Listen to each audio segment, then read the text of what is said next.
Habis ini. Udah datang. Kebakaran hebat menghanguskan sebuah rumah panggung di Jalan Poros Tornasa 2, Kecamatan Bungoro, Kabupaten Pangkep, Sulawesi Selatan pada Selasa sore. Bangunan rumah yang terbuat dari kayu membuat api cepat membesar dan warga sekitar panik. Petugas pemadam kebakaran yang tiba di lokasi langsung melakukan upaya pemadaman. Sekitar 1,5 jam kemudian, api berhasil dipadamkan. Diduga kebakaran terjadi akibat korsleting listrik. Beruntung saat kejadian, pemilik rumah beserta 2 cucunya berhasil menyelamatkan diri. Selasa siang, kepulan asap tebal muncul dari sebuah ruko berlantai 3 di Jalan Lasinrang, Kota Parepare, Sulawesi Selatan. Petugas damkar yang tiba di lokasi langsung berjibaku menerobos titik api dan berusaha mengeluarkan asap dari dalam bangunan. Api membakar seisi gudang yang merupakan barang bekas mudah terbakar. Diduga kebakaran dipicu oleh hawa panas ruangan yang berdekatan langsung dengan atap bangunan. Beruntung tidak ada korban jiwa dalam peristiwa ini.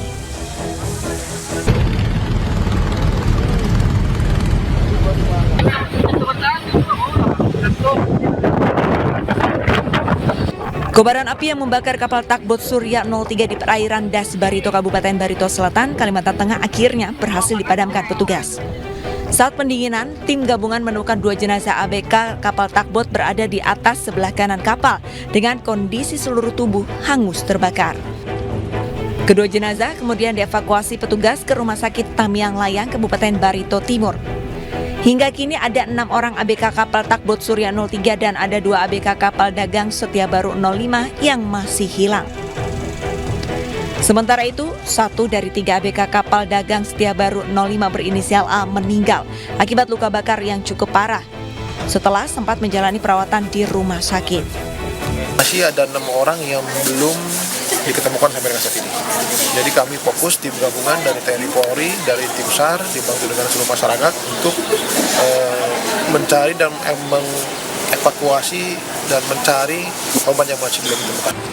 Sementara itu, 1 dari 3 ABK kapal dagang Setia Baru 05 berinisial A meninggal dunia akibat luka bakar yang parah setelah sempat menjalani perawatan di rumah sakit. Sementara 2 korban lainnya masih menjalani perawatan medis di Rumah Sakit Tamiang Layang. Tim Liputan, iNews melaporkan.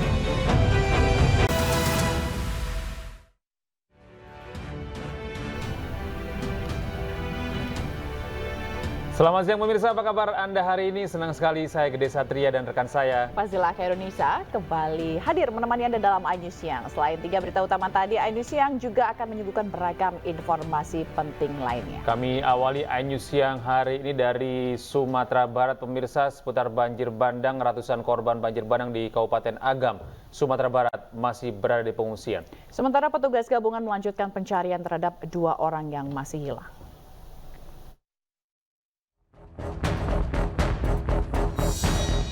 Ratusan orang korban banjir bandang dan banjir lahar dingin Gunung Merapi di Kabupaten Agam, Sumatera Barat masih berada di posko pengungsian. Sebanyak 3 ruang kelas di SDN 08 Kubang 2, Koto Panjang, Kecamatan Canduang, dijadikan tempat pengungsian untuk 114 orang dari 75 kepala keluarga. Meski dalam keterbatasan, para pengungsi tampak menerima keadaan dengan lapang dada dan bersyukur bantuan tercukupi. Apa yang bantuan yang baru datang di posko ini, Bang? Logistik deh. Apa tuh, Bang? Logistik, beras, permin. Oh gitu, itu diperbarui terus setiap hari ya? Ya setiap hari ada. Kalau yang kebutuhan untuk mengungsi, Cukup. apa-apa saja yang baru-baru datang? Cukup lah, logistik cukup. Sementara itu, petugas gabungan kembali menemukan 1 korban banjir bandang dalam kondisi meninggal dunia pada Selasa 14 Mei. Pada jam 10 tadi setelah dilakukan penyisiran ditemukan 1 mayat laki-laki atas nama Bapak Am dan sudah dibawa ke rumah sakit. Tinggal 1 lagi atas nama Pak Sahar yang belum ditemukan. Kita berupaya mungkin ke depan kiranya 1 orang yang belum ditemukan ini bisa ditemukan secepatnya. Hingga saat ini, jumlah korban tewas akibat banjir bandang di Kabupaten Agam total sebanyak 21 orang. Petugas masih terus mencari korban lain yang belum ditemukan. Dari Agam, Sumatera Barat, Boy Sukumbang, iNews melaporkan.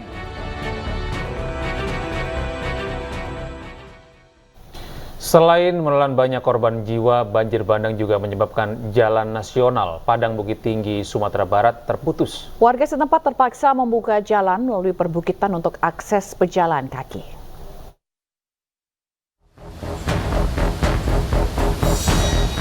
Akses jalan nasional Padang Bukit Tinggi di Tanah Datar, Sumatera Barat masih terputus akibat diterjang banjir bandang. Titik kerusakan terparah berada di Kenagarian, Singgalang, Lebah Anai. Baik kendaraan bermotor maupun pejalan kaki tidak bisa melintas. Warga terpaksa membuka akses jalan di wilayah perbukitan khusus untuk pejalan kaki. Sudah bisa dilewati di bang? Lewat jalan yang baru dibikinnya itu. Ke perbukitan? Ya, perbukitan. Ini kejadian terparah nih selama ini, Pak. Ini yang paling parah banjir ini. Sejak Senin 13 Mei, pemerintah setempat sudah mengerahkan belasan alat berat untuk membersihkan sisa banjir bandang. Untuk saat ini, masyarakat yang hendak menuju Padang dari Bukit Tinggi dan sebaliknya diarahkan melalui jalur alternatif Si Cincin Malala. Dari Padang Pariaman, Sumatera Barat, Eka Guspiadi, iNews melaporkan. Pemirsa, untuk mengetahui kondisi terkini banjir lahar Gunung Marapi di Kabupaten Agam, kita terhubung dengan rekan Wahyu Sikumbang di Simpang Bukik, Kecamatan Canduang, Kabupaten Agam, Sumatera Barat. Selamat siang, Wahyu. Bagaimana situasi evakuasi di sana, Wahyu? Apa kendalanya? Ya, evakuasi siang ini sepertinya membuahkan hasil. Satu warga di daerah Biaro, Kecamatan Lampai Angke, Canduang, berbeda kecamatannya dengan yang di sini di Kecamatan Canduang ini. Dapat informasi tadi melaporkan bahwa ada menemukan jenazah di aliran sungai perbatasan antara Batang Ayia Katia ini dengan Batang Ayia Arkam atau apa itu yang namanya di sini. Itu diperkirakan itu adalah jenazah dari Halimah Sakiah, perempuan berusia 30 tahun, yang sebelumnya masih dalam pencarian. Itu berada, posisi penemuan itu berada sekitar 7 kilometer dari rumahnya di depan saya ini. Ya. Itu. Wahyu, apakah keluarga korban yang baru saja ditemukan ini sudah dihubungi, Wahyu? Baru saja Bapak Camat memberikan informasi kepada mertuanya, mertua dari korban yang diduga Halimah itu, Ami. Itu sudah diberitahu dan sekarang jenazah itu telah dibawa ke Rumah Sakit Dr. Ahmad Mustar untuk proses lainnya, postmortem dan antemortemnya. Demikian. Wahyu, jika banyak sekali kami mendapat informasi jenazah atau korban banjir bandang ini ditemukan di aliran sungai, apakah memang pencarian saat ini difokuskan di aliran sungai? Ya, betul sekali, Dek. Pencarian difokuskan di daerah-daerah aliran sungai karena banjir bandang, banjir lahar dingin ini itu turunnya menelusuri sungai dan menghanyutkan para korban, termasuk dengan semua yang dibawanya, seperti salwa-salwa, kerbau, kambing, ternak warga yang dihanyutkan itu juga berada di sekitar aliran sungai ini, sekitar 200 meteran dari sungai yang lama di sisi kiri dan sisi kanan. Ya, Wahyu. Sementara kendalanya juga, ya, Gede. Wahyu, jika Anda melihat bagaimana ditemukannya korban ini, sebenarnya posisi mereka ini kebanyakan seperti apa? Apakah ada di antara kayu-kayu atau di antara bebatuan atau tertimbun pasir dari endapan sungai ini seperti apa, Wahyu? Kebanyakan yang ditemukan, yang Anda ketahui? Iya, betul. Jadi, korban itu kebanyakan ditemukan di antara tumpukan-tumpukan, ada yang tertimbun. Ini berbagai macam ya, ada 21 korban kemarin itu berbeda-beda ditemukannya. Ada yang terapung, ada yang tertimpa bangunan, ada yang di bawah kasur, juga ada yang di rumpun bambu, terselip di rumpun bambu. Jadi tidak sama semuanya. Tapi yang pasti ini korban ini semuanya hanyut.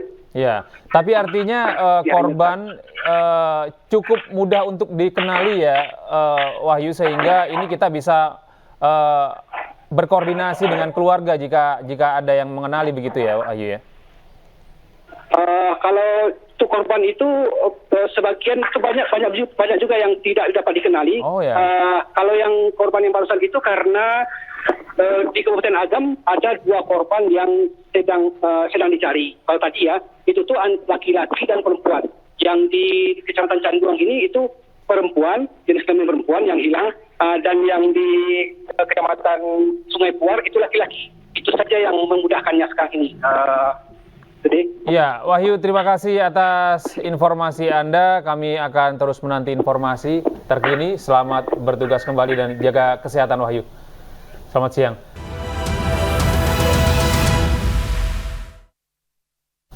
Kembali di ID Siang, pemirsa, objek wisata pemandian di Kanagarian, Singgalang, Kabupaten Tanah Datar, Sumatera Barat, salah satu daerah yang terparah akibat banjir bandang. Korban selamat menceritakan kembali detik-detik saat mereka mencoba menyelamatkan diri. Di bawah. Pak, ya waktu kejadian saya di bawah. Itu gimana kondisinya? Kondisinya waktu itu airnya lumayan besar lah. Ya. Jadi sama Pak Bambang ini, yang ketua pemuda air banjir.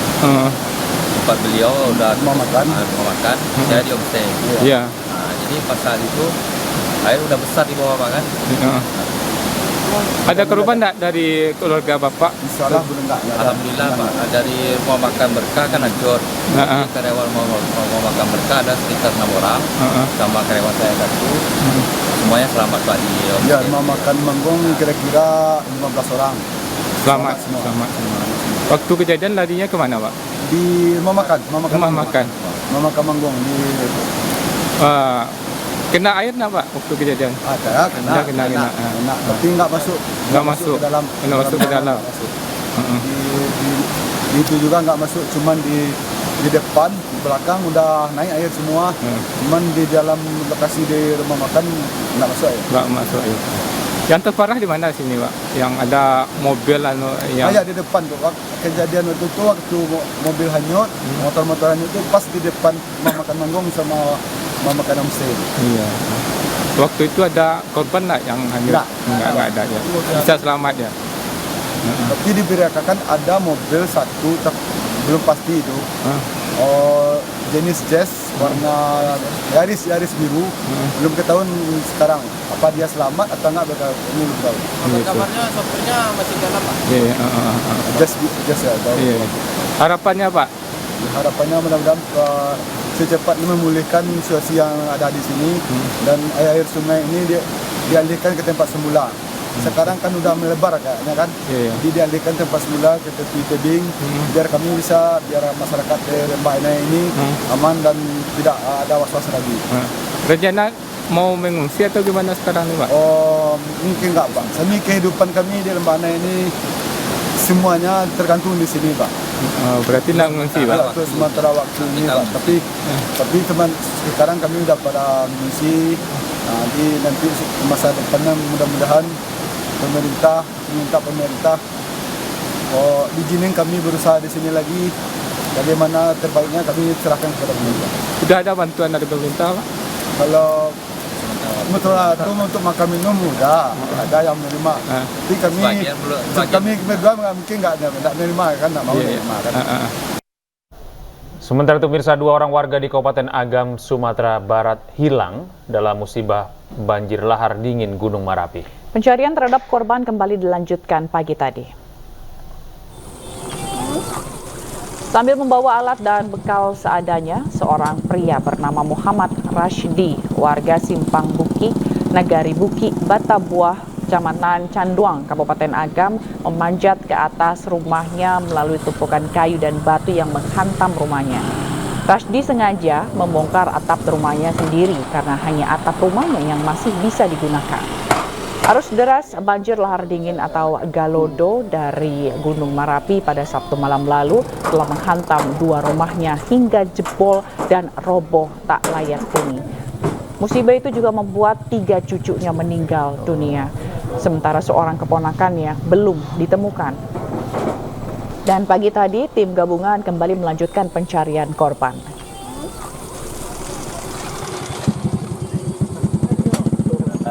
Mungkin masih bisa dimanfaatkan.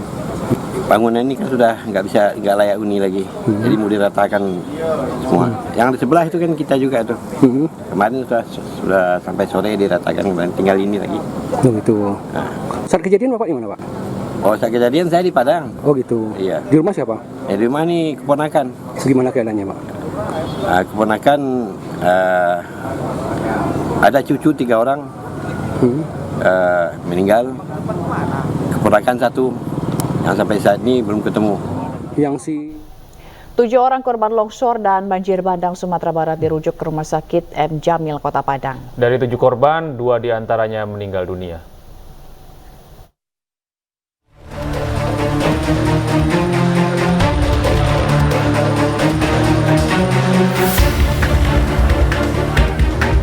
Tujuh korban longsor dan banjir bandang yang terjadi di Sumatera Barat dirujuk ke Rumah Sakit M. Jamil, Kota Padang. 6 orang diantaranya merupakan korban longsor di wilayah Sitinjau Lawik dan 1 orang sisanya korban banjir bandang di Kabupaten Agam. 2 dari 7 korban dibawa ke rumah sakit dalam kondisi meninggal dunia. Dari ke-7 korban yang dibawa ke Rumah Sakit M. Jamil, 2 diantaranya datang dalam keadaan meninggal dunia, yaitu korban longsor Sitinjau Lawik. Dan sudah dilakukan pemulasaran jenazah dan sudah dibawa oleh pihak keluarga untuk dikebumikan. 2 orang korban longsor juga sudah diperbolehkan pulang kemarin. Artinya per hari ini kami masih merawat 3 pasien secara intensif di ruang perawatan. Untuk mengantisipasi lonjakan pasien bencana longsor dan banjir bandang, pihak rumah sakit telah menyediakan ruangan khusus. Dari Padang, Sumatera Barat, Budi Sunandar, iNews melaporkan. Update informasi pasien. Hingga kini tim gabungan masih mencari korban hilang pada peristiwa bencana banjir bandang di Sumatera Barat. Dan berikut data terkini korban tewas dan hilang dari sejumlah wilayah terdampak banjir.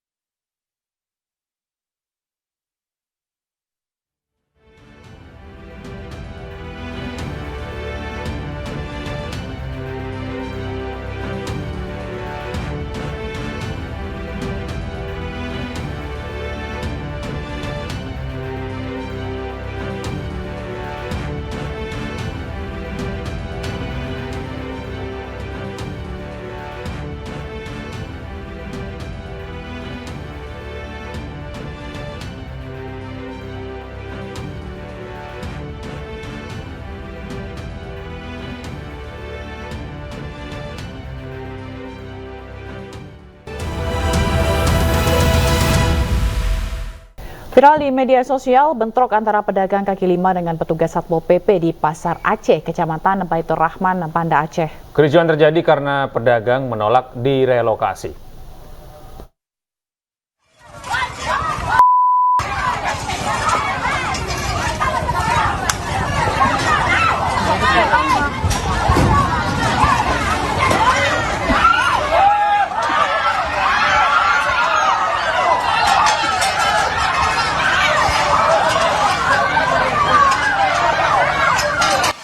Inilah video amatir warga yang merekam detik-detik terjadinya kericuhan antara petugas Satpol PP Banda Aceh dengan sejumlah pedagang kaki lima di Pasar Aceh, Jalan Tengku Cik Pantekulu, Kecamatan Baitur Rahman, Banda Aceh.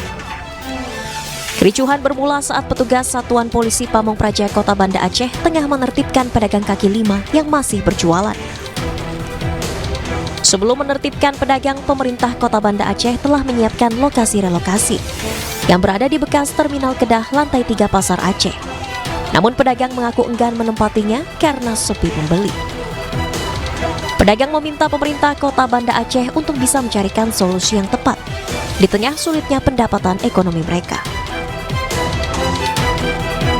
Kami pinginnya bisa berjualan lagi di tempat semula di sini di Pantekulu ini dengan lapak yang ditertibkan kami terima, biarpun lapaknya dibagi 1 meter per orang. Misalnya ada bayar pajak, kami pun setuju. Kalau kami dipindah relokasi ke lantai 3 apa ke Kedah, di sana memang tidak ada pengunjung, tidak akan ramai seperti di sini. Sebelumnya lokasi Jalan Tengku Cik Pantekulu sempat disterilkan dari aktivitas jual beli pedagang kaki lima. Namun pedagang tetap nekat kembali menggelar dagangan mereka sehingga petugas langsung mengambil tindakan. Dari Kota Banda Aceh, Syukri Syarifuddin, iNews melaporkan.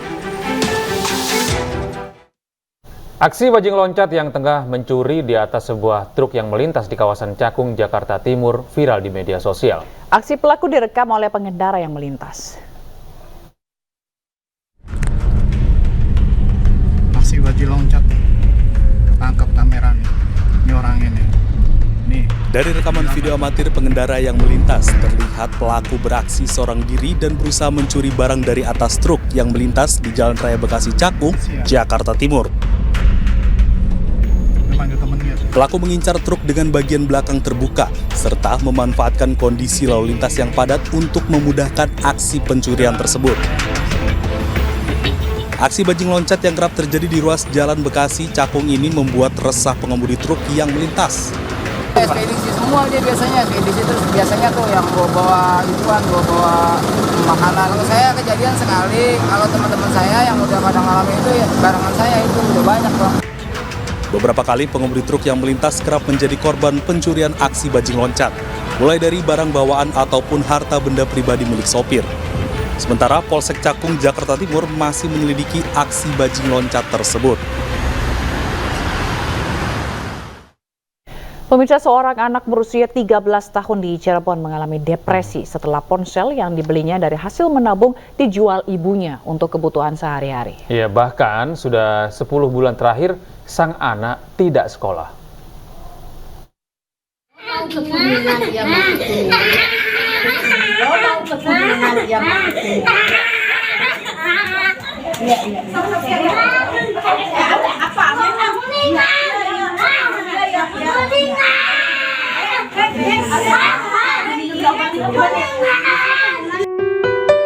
Seorang anak berusia 13 tahun di kota Cirebon mengalami depresi. Hal ini dipicu karena ponsel miliknya dijual ibunya untuk menutupi kebutuhan keluarga. Video tangisan anak yang mengamuk dan meronta-ronta ini pun viral di media sosial. Sudah 10 bulan anak berinisial A ini mengalami depresi dan kerap mengamuk di rumahnya. Ia bahkan sudah berhenti sekolah. Perubahan sikap A, anak pertama dari 3 bersaudara itu, terjadi setelah ponsel miliknya dijual oleh ibunya. Padahal ponsel tersebut merupakan jerih payah hasil menabung sang anak.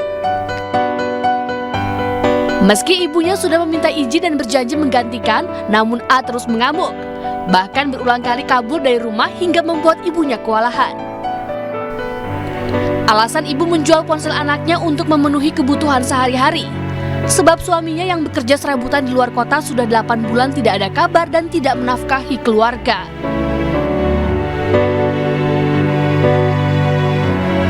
Iya, karena itu kan saya bingung ya keadaan, saya nggak kerja, saya nggak jualan ya. Terus suami juga waktu itu keadaan 8 bulan nggak ngasih nafkah gitu loh Mas. Jadi saya bingung. Ada barang itu ya saya jual buat makan sehari-hari, kayak gitu. Mungkin Arya shock bagi ibu ya? Iya, mungkin itu barang yang dia senang gitu kan ya. Hasil nabung bu ya? Hasil nabung sendiri, jadi payah sendiri, saya pinjam kan. Tapi saya izin Oma, saya izin, nggak asal saya jual, saya izin. Mama pinjam ya, nanti Mama balikin kalau punya uang, Mama belikan lagi. Dia boleh, Pak boleh. Tapi ya itu di saat itu saya sering mengalami kayak gitu. Pihak sekolah dan Dinas Pendidikan Cirebon mendatangi rumah sang anak untuk melihat kondisinya di Kecamatan Kesambi, Kota Cirebon, Jawa Barat. Anak ini mengumpulkan uang untuk mendapatkan handphone ini. Jadi beli handphone ini dari uang sendiri. Nah, menabung dia sendiri, menabung. Anaknya baik dan kecerdasannya juga, buku kepala sebelah sini. Kecerdasannya juga bagus, tidak ada masalah dari mulai kelas 1 sampai dengan kelas 6. Jadi memang permasalahan bermula dari penjualan handphone oleh ibunya. Ya kami juga tidak bisa menyalahkan pada akhirnya. Hanya mungkin kesedihan anak ini tidak bisa keluar karena dia termasuk anak pendiam. Jadi pulang ke rumah handphone sudah tidak ada dalam keadaan sudah dijual. Dimintai izin atau tidak, anak ke orang tua pasti tetap sayang. Pihak sekolah dan dinas memastikan A masih aktif dalam Kartu Indonesia Pintar dan beberapa program dari pemerintah. Pihaknya juga akan bekerja sama dengan dinas lainnya untuk pemulihan kejiwaan sang anak. Dari Cirebon, Jawa Barat, Miftahuddin, iNews melaporkan.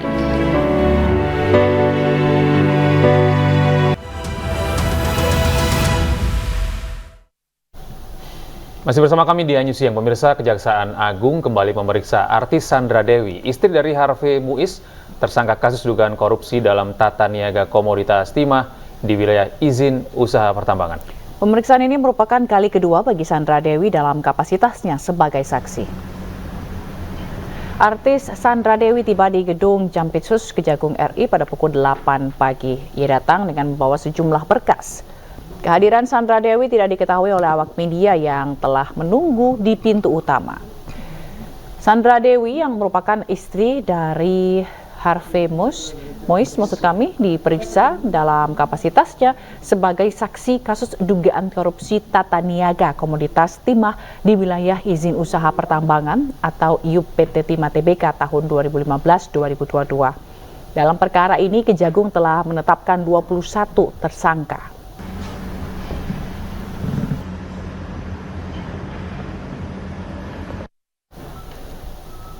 Dan untuk mengetahui informasi terkini, kita sudah terhubung dengan Stephen Patinama di Kejaksaan Agung.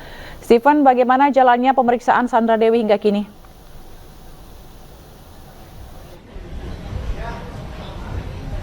Ya baik, Sila, untuk update terkini terkait pemeriksaan terhadap artis Sandra Dewi di dalam kasus dugaan korupsi di tubuh PT Timah Tbk saat ini masih terus berlangsung sejak pukul 9 pagi tadi maksud saya, dari jadwal yang telah ditetapkan oleh pihak Kejaksaan Agung sendiri. Jika melihat jadwal yang telah ditetapkan oleh pihak Kejaksaan Agung sendiri, hingga saat ini berarti telah berjalan sekitar 3 jam lebih lamanya Sandra Dewi menjalani pemeriksaan dengan kapasitasnya sebagai saksi dalam kasus yang menjerat suaminya, maksud saya, yaitu Harvey Muiz, yang menjadi salah satu tersangka dari 21 tersangka yang telah ditetapkan oleh pihak Kejaksaan Agung dalam kasus dugaan korupsi yang terjadi di PT Timah yang terjadi di tahun 2015 hingga tahun 2022.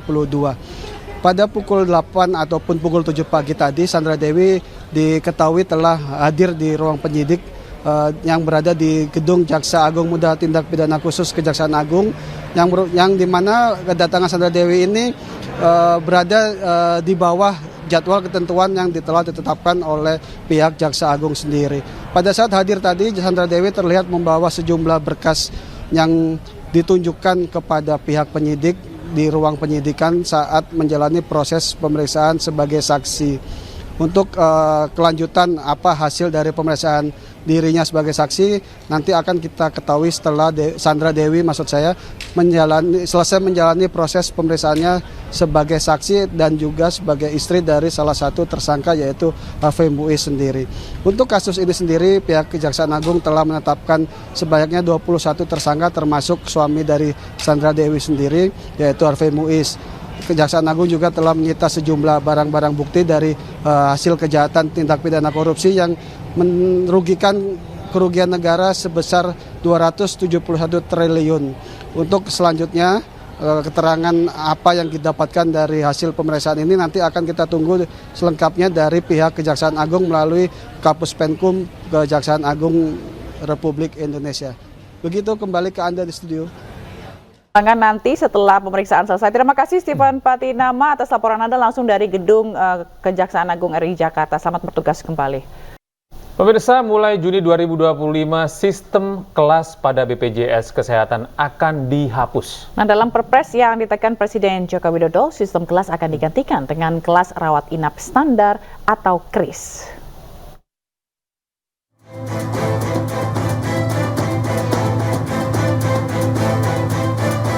Presiden Joko Widodo menaikkan peraturan Presiden nomor 59 tahun 2024 tentang perubahan ketiga Perpres Jaminan Kesehatan. Dalam aturan ini, tidak ada lagi sistem kelas pada BPJS Kesehatan. Nantinya sistem kelas akan berganti menjadi kelas rawat inap standar atau KRIS. Dalam sistem ini, semua golongan masyarakat mendapat pelayanan yang sama dari rumah sakit, baik pelayanan medis maupun non-medis. Sebelumnya, fasilitas rawat inap dibedakan sesuai kelas, yakni kelas 1, 2, dan 3. Itu hanya berbeda tempat dirawat inapnya saja jika yang bersangkutan itu dirawat di rumah sakit. Tapi kalau berobat ke puskesmas kemudian berobat jalan di rumah sakit di spesialis itu tidak ada perlakuan yang berbeda. Jadi kelas itu hanya apabila dirawat inap. Nah tentunya kelas 1, 2, 3 itu kalau untuk peserta JKN selama ini pelayanan diberikan sama, dokternya sama, obatnya sama, cuma jika tidur tempatnya berbeda. Kayak tadi mungkin katanya dengan single kelas 1, kelas kris itu kita tunggu saja nanti penetapan dari Kementerian Kesehatan bagaimana. Kami concern adalah BPJS mempertahankan mutu dan aksesnya tidak berkurang. Fasilitas kelas rawat inap standar memiliki 12 syarat yang harus dipenuhi rumah sakit. Beberapa di antaranya berisi maksimal 4 tempat tidur per ruang rawat inap, dengan jarak antar tepi tempat tidur minimal 1,5 meter. Tersedia pula nakas per tempat tidur, 2 kotak kontak, dan nurse call. Diatur pula tentang standar pencahayaan dan ventilasi udara. Kemudian bersuhu ruangan mulai 20 sampai 26 derajat Celcius dan tersedia outlet oksigen. Terdapat kamar mandi dalam setiap ruangan sesuai standar aksesibilitas. Dari Jakarta, Tim Liputan iNews melaporkan.